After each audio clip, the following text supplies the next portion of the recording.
उस वक्त उनके पास क्यों नहीं गए? उनके पास क्यों आप निगोशिएट नहीं करें?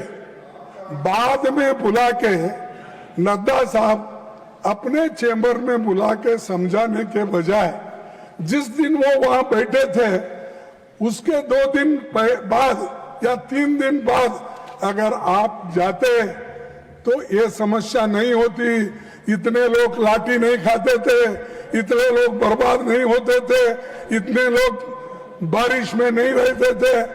तो ये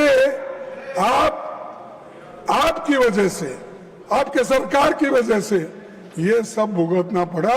उसके कारण बीजेपी सरकार है, मोदी जी है, सबसे बड़े हमारे होम मिनिस्टर है अमित शाह साहब, जो दिख रहे ही नहीं। मैं देख रहा हूं, नहीं तो बाकी के छोटे छोटे इश्यू में आके बार बार अपनी बात रखते हैं, हर तरफ घूमते हैं। तो किस तरफ क्यों नहीं घूम रहे मुझे मालूम नहीं। डरे हुए, हाँ, डरे हुए। तो ये प्रधानमंत्री भी मुंह नहीं खोल रहे और हमारे होम मिनिस्टर भी नहीं हो रहे, क्योंकि यहां पर दिल्ली में ही इतनी गड़बड़ हो रही है और आप होम मिनिस्टर हो, लॉ एंड ऑर्डर देखते हो, इतना होने के बावजूद भी, गड़बड़ी होने के बाद आपका मुंह भी नहीं खुल रहा। क्या कोई स्टिच कर दिया क्या? मुंह को बंद कर दिया? बोलना चाहिए था खुलकर।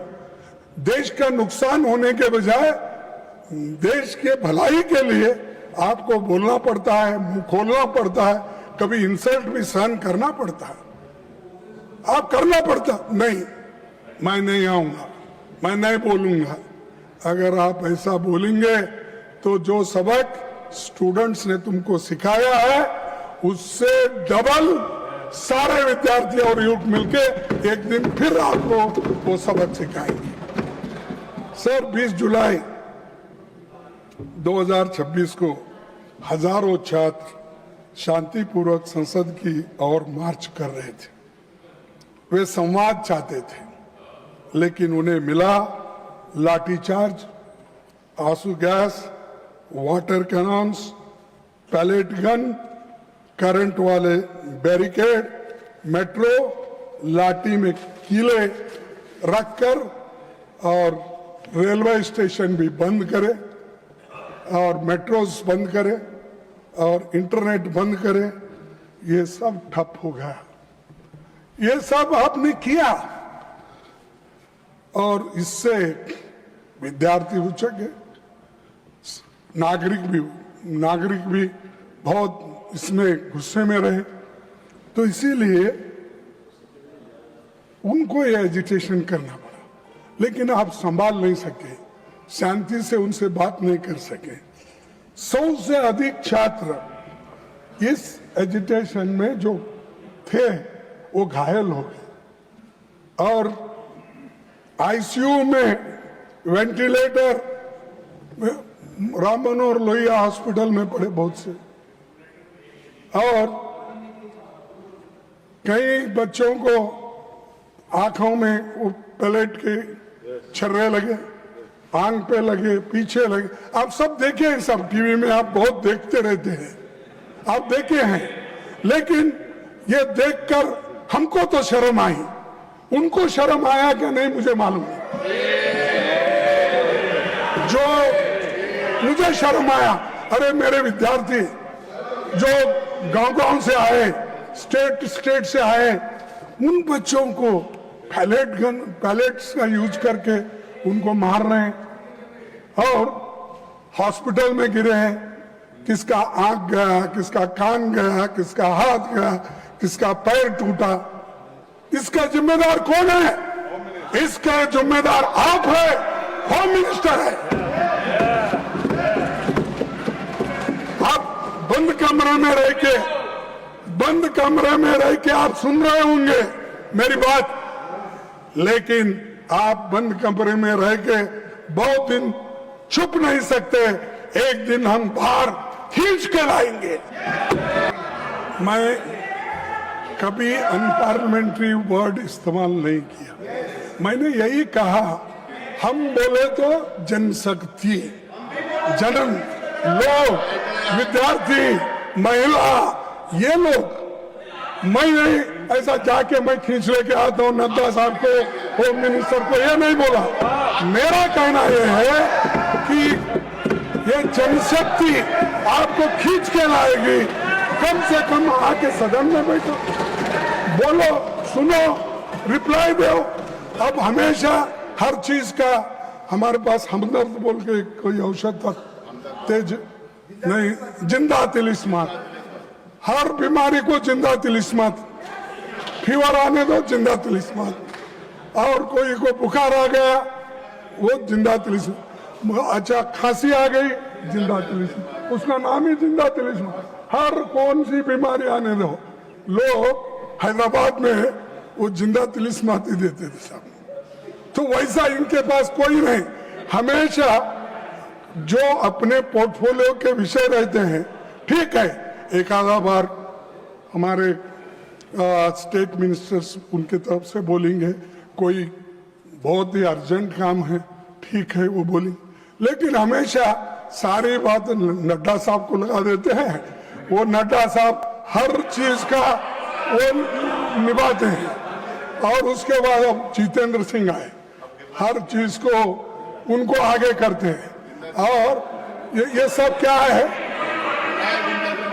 ये सब जिंदा तिलिस्मात का काम कर रहे हैं। छोड़ो सर, 20 जुलाई की घटना के तुरंत बाद सरकार को देश के सामने पूरी सच्चाई रखनी चाहिए थी, लेकिन हैरानी है कि इतनी बड़ी घटना के बाद भी आज तक मैंने कहा पीएम या एचएम अपनी बात नहीं रखे, इसके बारे में रिग्रेट भी नहीं करे। रात के 12 बजे, रात के 10 बजे इंस्टाग्राम उसमें ऐसा लेके बात कर रहे हैं, और क्योंकि उनको नींद नहीं आ रही थी, बहुत परेशान थे। अरे आपको तो मन की बात बोलने की आदत है, आपको तो हर बात में इंटरफियर करने की आदत है, आपको तो पिछले सरकार को 100 बार गालियां देने की आदत है। कम से कम बच्चों को एड्रेस करने के लिए आपको समय नहीं मिला, रात के 12 बजे मिला। और दूसरे बात, धन्यवाद, वो भी रात के 12 बजे। Thank you friends. ये नए शब्द उन्होंने प्रयोग किए, नहीं तो हमेशा हिंदी में बोलते थे,